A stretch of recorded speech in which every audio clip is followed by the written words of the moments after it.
আসসালামু আলাইকুম প্রিয় দর্শক, গতকাল যে শপথটা হয়ে গেল, শপথ তো কয়েকটা হয়েছে। একটা প্রথমে এমপিদের শপথ, আরেকটা হলো সংবিধান সংস্কার পরিষদের শপথ, আরেকটা হলো ক্যাবিনেটের শপথ, মানে মন্ত্রী প্রতিমন্ত্রীদের শপথ। তিনটা শপথই হয়েছে, কিন্তু এর মধ্যে একটা শপথ সংবিধান সংস্কার পরিষদ, সেই পরিষদের সদস্য হিসেবে যে শপথ নেওয়ার কথাটা, সেই শপথটা বিএনপির লোকজন নেয়নি। এবং বিএনপির এমপিরা বলেছে যে আমরা এই শপথটা নিতে পারি না, আমরা কেবল সেই শপথগুলি নিতে পারি যে শপথগুলো আমাদের সংবিধানে আছে। এই যে সংবিধান সংস্কার পরিষদের সদস্য হিসাবে আমরা যে শপথ নিব, আমরা যে ওই সদস্য নির্বাচিত হয়েছি, এটা তো সংবিধানের মধ্যে নাই। কাজে আগে আমাদের এটা সংবিধানের মধ্যে ঢুকাতে হবে, তারপরে আমরা শপথ নেব।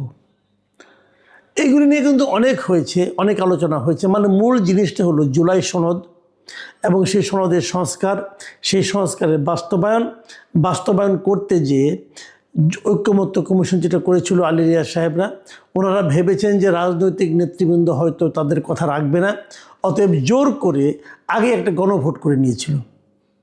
এগুলো হলো কি জানেন, ওই যে ঘোড়ার আগে গাড়ি জুড়ে দেওয়ার মতো ব্যাপার। গণভোট এইভাবে হয় না। আর তারও চেয়ে বড় কথা, আপনি যে গণভোটটা করলেন, এটা তো সংবিধানেই নাই। যে জিনিসটা সংবিধানে নাই সেটা আপনি কিভাবে করবেন? সেটা তো আপনি করতে পারেন। এখন কি হয়েছে, গতকালকে দেখলাম এটা নিয়ে আবার আদালতে চলে গেছে একজন, বলছে যে গণভোট ইটসেলফ আনকনস্টিটিউশনাল, মানে অবৈধ। এখন যদি আদালত যদি বলে হ্যাঁ তাই তো, এবং আদালত না বলে কোনো উপায় নেই। এই কারণে আদালত তো সংবিধানের বাইরে যাইতে পারবে না। এখন সংবিধানের বাইরে বিপ্লব হয়েছে এটুকু আমি মানি, কিন্তু আদালত যখন রায় দেবেন তখন তো সংবিধানের বাইরে তার যাওয়ার কোনো উপায় নাই। এবং যদি আদালত সংবিধানে মেনে রায়টা দেন, তাহলে গণভোট অবৈধ হবে। যদি গণভোটটা অবৈধ হয়ে যায়, আমি যতটুকু বুঝছি আর কি, নাও হতে পারে, আমি জানি না কখন কী হয়ে যায়। যদি অবৈধ গণভোটকে বলে দেয় আদালত, তাহলে কি হলো? তাহলে এই যে গণভোটটা হলো, এর জন্য যে ব্যয় হলো, যে পরিশ্রম হলো, এই জন্য যে বারবার আইন ভাঙা হলো, আইন ভাঙা হয়েছে। কিন্তু এই আলী রিয়াজ সাহেবরা আইন ভেঙেছেন। এই গণভোটে ভোটের পক্ষে তারা ভোট চেয়েছেন এবং সরকারি কর্মকর্তা কর্মচারীদের সেই ভোট চাইতে ওনারা বাধ্য করেছেন। এবং বাধ্য করার মাধ্যমে প্রত্যেকটা সরকারি কর্মকর্তাকে ওনারা আইন ভাঙার কাজে বাধ্য করেছেন। হয়েছে, বিপুল অর্থ ব্যয় হয়েছে। তো এই সবই যদি অবৈধ হয়, তাহলে অবৈধ এই কাজটা যারা উদ্যোগ নিয়ে যারা শুরু করলো, মানে প্রধান উপদেষ্টা একটা ভাষণ দিয়ে শুরু করছিল গণভোট হবে, তো তাদের সবাইকে তখন ক্ষতিপূরণ আদায় করা উচিত তাদের সবার কাছ থেকে। ভাই জনগণের টাকা, এটা আপনার বাপের টাকা তো না ভাই, আপনি আমাদের টাকাগুলি দিয়ে অপচয় করলেন কেন? যে কাজটা করবেন সেটাকে জেনে নেন, বুঝে নেন, আইনের পরামর্শ নিয়ে নেন, সুপ্রিম কোর্টের রেফারেন্স নিয়ে করতেন কাজগুলো। আপনারা নিজেরাই সব জানতা। আলী রিয়াজ সাহেব একজন আসছিল, সব জানতা। তো সব জানতে এখন তো ধরা খেয়েছি। যে কাজটা নাকি আজকে বিএনপি করেছে, এটা করাতে কি হলো? এটা করাতে যেটা হলো যে জুলাই সনদ বাস্তবায়নে যে কাজটা ছিল সেটা কিন্তু ঝুলে গেল। দেখেন এখন ঘটনাটা কী দাঁড়ালো। কতগুলি জিনিস, এগুলো একদম হিসেব মিলাইতে পারবেন না ভাই। আওলা যখন বাজে না তখন এরকমই বাজে। এখন কি হলো, মানে 212 জন লোক তারা সংবিধান সংস্কার পরিষদের সদস্য হিসাবে শপথ নিল না। বুঝছেন, 212 জন, আরও বেশি। এমন রুবিন ফারহানাতেও একজন মেম্বার আছে, উনিও তো নেন নাই, উনি তো স্বতন্ত্র, উনিও শপথ নেন নাই। তাহলে এখন শপথ নিল কারা? শপথ দিল 100-রও কম লোক। ধরেন আপনার 88 জন লোক অথবা 80 জন লোক, এরা নিল শপথ। তাও সবাই নেয় নাই, স্বতন্ত্ররা সম্ভবত নেয় নাই। তাহলে এই যে যারা নিল, এখন এরা নিয়ে কি করবে? এরা কিন্তু এখন তাহলে সংবিধান সংস্কার পরিষদের সদস্য হইল, তারা কি সংবিধান সংস্কার নিজেরাই করতে বসে যাবে এই কয়জন মিলে? এটা হবে? তাহলে সংবিধান সংস্কার পরিষদের মেম্বার কয়জন হবে? কেউ তো বলে দেয় না কয়জন হবে। এটা হলো একটা দিক।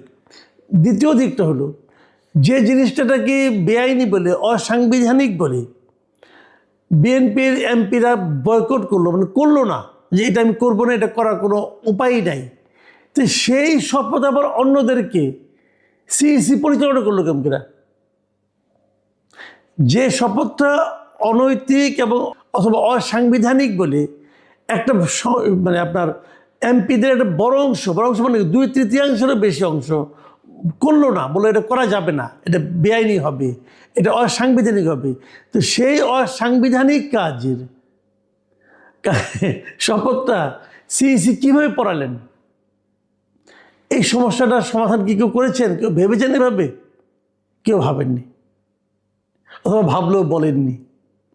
তার মানে কি, আইন প্রণয়ন, সংস্কার করা না করা, শপথ নেওয়া না নেওয়া, এই সবগুলিকে না একটা ছেলে খেলা বানিয়ে দেওয়া হয়েছে। এগুলি ভাই ছেলে খেলা না। একটা দেশ কীভাবে চলবে, জাতির ভবিষ্যৎ কী হবে, এগুলো যেখানে বসে হয় সেখানে ছেলে খেলা চলে না। কেন করতে যান আপনারা এগুলো? এখন কি হবে? এখন যেটা হবে যে আমি ভেবেছিলাম যে আগামী সংসদটা হবে খুবই ভাইব্রেন্ট। আমি কিন্তু বলেছিলাম যে জামাত এই ধরনের বিরোধী দল হবে, বিএনপি এরকম একটা যুক্তিগ্রাহ্য একটা রাজনৈতিক দল হবে, এখানে গায়ের জোর চলবে না, সবাই মিলেমিশে একটা সংসদ হবে, মানুষ বুঝতে পারবে দেশের কি হচ্ছে না হচ্ছে, অ্যাটসেট্রা অ্যাটসেট্রা। কিন্তু তা কি হতে যাচ্ছে? এখন তো আমি আতঙ্কে আছি, আমি আশঙ্কা করছি এটা হবে না। কারণ দেখেন কেন হবে না, শুরু থেকেই বিরোধ চলা আরম্ভ হয়ে গেছে। প্রথমত এই জুলাই সংস্কার নিয়ে, এই শপথ পড়ানো নিয়ে, এটা হলো একটা। বিকেলবেলা মন্ত্রীদের শপথ হলো, সেই অনুষ্ঠানে জামাতের লোকজন গেলেন না, এনসিপি লোকজন গেলেন না। মানে কি বয়কট? এই বয়কটের রাজনীতি আবার শুরু হয়ে গেল। সকালে যেটা বিএনপি ভুলটা করেছে, অথবা শুদ্ধ করে ওনারা মনে করছেন ভুল করেছে, আমার বিবেচনায় কিন্তু বিএনপি কোনো ভুল করেনি। আমি মনে করি বিএনপি যা করেছে সাংবিধানিকভাবে ঠিকই আছে, ওদের লজিক ঠিক আছে। বাট জামাত এনসিপি মনে করছে বিএনপি ভুল করেছে।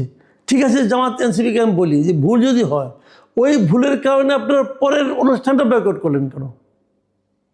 আপনারা যদি পরের অনুষ্ঠানে যেতেন তাহলে অনুষ্ঠানের সৌন্দর্যটা বাড়তো না? কারণ সৌন্দর্য দিয়ে কাজ হবে না, মানলাম, কিন্তু আপনারা যে একসঙ্গে কাজ করতে চান দেশ গঠনের ক্ষেত্রে, সেটার তো একটা নমুনা আমরা দেখতে পারতাম। ভাই আমাদের সাধারণ মানুষের ইটা কি, আকাঙ্ক্ষাটা কি? আমরা তো ওই অনুষ্ঠানে যাব না, আমাদের দেওয়া তো হবে না, কেউ করবে না, সেটা ব্যাপার না। কিন্তু আমরা তো চাই যে যাদেরকে আমরা ভোট দিয়ে পাঠাইলাম তারা তাদের মধ্যে যে কোনো একটা ইস্যু নিয়ে মুখ দেখা দেখি বন্ধ করে দিবে, তার বাসায় যাবে না, ওই দাওয়াতে থাকবে না। এটা কেন? এটা তো আমরা চাইনি। এবং এরপর কি হবে আপনারা আগামীতে নিশ্চিন্ত থাকেন। এই সংস্কার নিয়ে, জুলাই সনদ নিয়ে, গণভোট নিয়ে এবং সংবিধান সংস্কার পরিষদের সদস্য হিসাবে শপথ নেওয়া না নেওয়া নিয়ে একটা রাজনৈতিক বিরোধ শুরু হয়ে গেল। এই রাজনীতি খুব শিগগিরই দেখবেন রাজপথেও চলে আসবে। তো এটা কেন? তাহলে সেই আগের মতোই যেই লাউ সেই কদু, তো আমরা তো এটা চাইনি। একেবারে প্রথম দিন থেকেই বিরোধিতার এবং পরস্পরকে আক্রমণ করার যে রাজনীতি আমরা দেখছি, এই রাজনীতি আমাদের প্রত্যাশিত ছিল না। আমরা আশা করব যে আগামী দিনগুলোতে আপনারা ভেবে চিন্তে কাজ করবেন। আমরা আমাদের যাদেরকে আমরা ভোট দিয়ে পাঠিয়েছি তাদের আচার আচরণ, কর্মকাণ্ড, চিন্তা ভাবনার ব্যাপারে কিন্তু আমরা আশাবাদী হতে চাই। কতটুকু হতে পারবো জানি না। প্রিয় দর্শক।